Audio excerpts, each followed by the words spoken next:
Ya pemirsa, kalau kita dengar nama Gurun Sahara, apa yang langsung kebayang?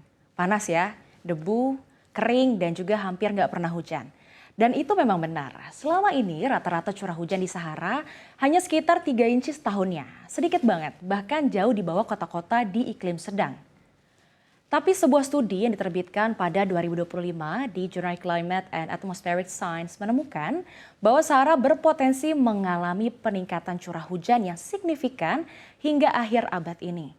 Ya, ternyata memang Sahara tidak selamanya sekering itu dan dalam beberapa dekade ke depan curah hujan di Sahara ini bisa naik sampai 75%.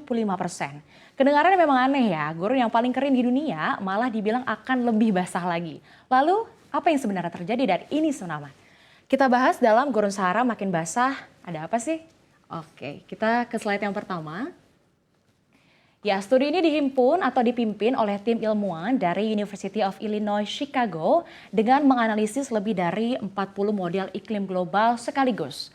Mereka membandingkan data iklim di masa lalu dari tahun 1965 hingga 2014 dengan proyeksi iklim sampai di bawah akhir abad ini dengan dua skenario ya, ada emisi gas rumah kaca yang masih terkendali dan juga yang ekstrem. Hasilnya di semua skenario, Afrika ini cenderung jadi lebih lembab dan perubahan itu terjadi relatif lebih cepat.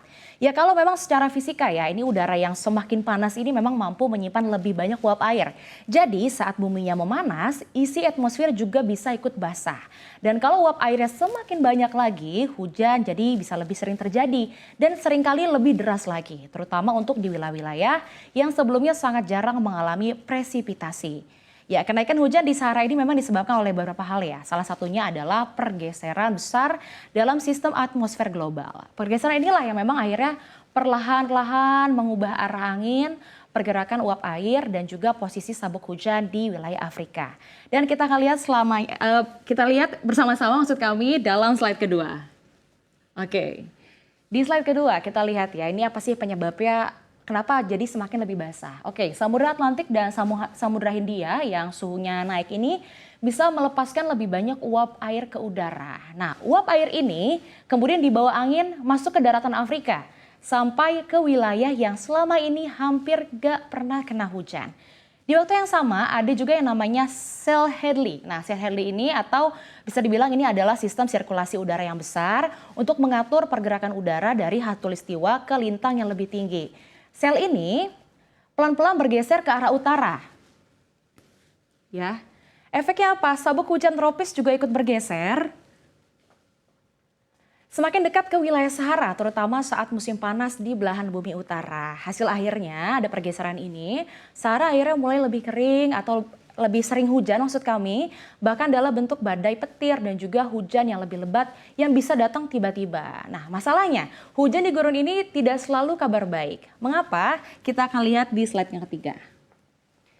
Tanah Sahara yang selama ini kering dan juga keras ya kalau kita bisa lihat kan saat ini kita ketahui dan nyaris tanpa vegetasi ini, tanah model seperti ini memang tidak siap untuk menerima air dalam jumlah yang besar seperti tanah di daerah tropis yang subur. Jadi perbedaannya ada ya untuk tanah di daerah tropis dan memang dari sana sudah kering. Hujan lebat dalam waktu yang singkat ini justru berpotensi memicu banjir bandang, erosi tanah dan juga ada kerusakan ekosistem lokal.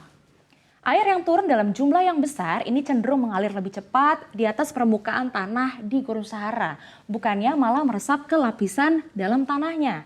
Artinya ini peningkatan hujan tidak otomatis memang berarti membuat kondisi jadi lebih baik jika tidak diiringi dengan pengelolaan air dan tata lahan yang tepat. Jadi kita bisa lihat ya, hujan yang cepat plus tanah yang keras ini memang akan menimbulkan resiko-resiko baru seperti yang tiga sini. Dan memang perlu diingat pemirsa untuk perubahan ini memang tidak terjadi secara merata ya untuk di seluruh Afrika, di seluruh wilayah Afrika ini. Model iklim dalam studi ini juga menunjukkan Afrika Tenggara dan juga Afrika Tengah ini dapat mengalami peningkatan curah hujan antara 7 hingga 25%.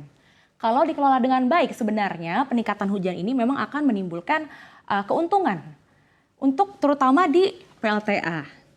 Lalu juga untuk pengisian air tanah. Lalu juga untuk pertanian yang memang mengandalkan curah hujan. Namun sebaliknya, di bagian selatan Afrika seperti Namibia, Botswana, dan sebagian Afrika Selatan ini justru berpotensi mengalami penurunan curah hujan hingga 5%. Dengan suhu yang semakin panas lagi, resiko kekeringan di wilayah ini malah ini bisa semakin berat ke depannya. Dan menariknya perubahan-perubahan di Sahara ini memang bukan hal baru. Sekitar 6.000 hingga 8.000 tahun lalu memang Sahara juga pernah menjadi wilayah yang hijau, penuh rawa, danau, dan juga padang rumput. Nah, untuk bedanya di saat ini, transisi kali ini terjadi di dunia dengan lebih dari 1 miliar penduduk di Afrika. Infrastrukturnya juga padat dan sistem pangan yang rentan. Reaksi Sahara terhadap hujan ke depannya tidak hanya ditentukan oleh iklim saja, tetapi juga oleh penggunaan lahan, pengambilan air, dan kebijakan regionalnya juga. Fenomena ini memang memperlihatkan iklim tidak berubah secara linear. Perubahan ini juga menuntut perencanaan jangka panjang, kebijakan berbasis data, dan kesiapan menghadapi risiko baru yang belum pernah ada sebelumnya. Gurun yang selama ini dianggap statis saja ternyata memang bisa dinamis dan perubahan itu sedang berlangsung di depan mata.